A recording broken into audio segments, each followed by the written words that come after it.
Hi hello welcome to Sakshi family.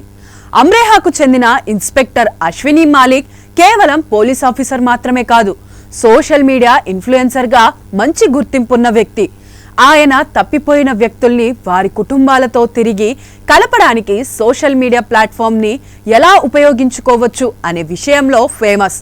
ఒకరోజు మాలిక్ ఎప్పటిలానే తన duty ముగించుకొని ఇంటికి తిరిగి వస్తుండగా రోడ్డు పక్కన ఒంటరిగా కూర్చున్న వ్యక్తిని గమనించాడు.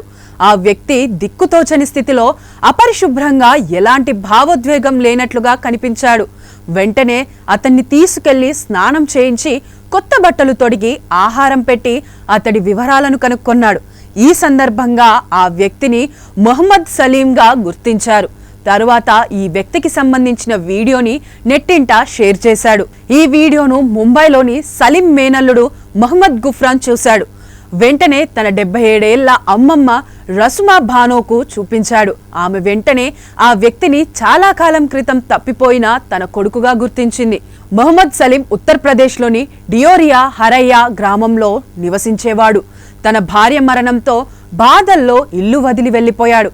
12 ఏళ్లుగా మళ్లీ తిరిగి ఇంటికి రాలేదు. సంవత్సరాల తరబడి ఆ తల్లి కొడుకు చనిపోయాడా లేదా బతికే ఉన్నాడో తెలియక తల్లడిల్లింది. సలీం తండ్రి కూడా అతను ఇల్లు వదిలి వెళ్ళినప్పుడే కానరాని లోకాలకు వెళ్లిపోయాడు. అయితే తల్లి మాత్రం కొడుకు ఆచూకీ కనుగొంటానని గాని చూస్తానని గాని అస్సలు ఊహించలేదు. నిజానికి అసలామె ఇలాంటి రోజు ఒకటి వస్తుందని కూడా అనుకోలేదట. రోజులు నెట్టుకుంటూ వచ్చింది. ఎప్పుడైతే తన కొడుకుని గుర్తించి కలుసుకుందో తన ఇన్నాళ్ల బాధకు ఒక్కసారిగా తెరపడినట్లయింది. ఆవేదనగా అంటోంది. ఎప్పుడైతే తన కొడుకుని గుర్తించి కలుసుకుందో తన ఇన్నాళ్ల బాధకు ఒక్కసారిగా తెరపడినట్లయిందని ఆవేదనగా అంటోంది ఆ తల్లి రసుమా భానో. అతడి మేనల్లుడు గుఫ్రాన్ కూడా తన అమ్మమ్మ ఇలాంటి రోజును చూస్తుందని అస్సలు అనుకోలేదంటూ భావోద్వేగానికి గురయ్యాడు. పేదవాడి పక్షాన నిలబడతాం, ప్రజా గొంతుకై నినదిస్తాం. వాయిస్ ఆఫ్ వాయిస్లెస్, తెలుగువారి మనస్సాక్షి సాక్షి టీవీ.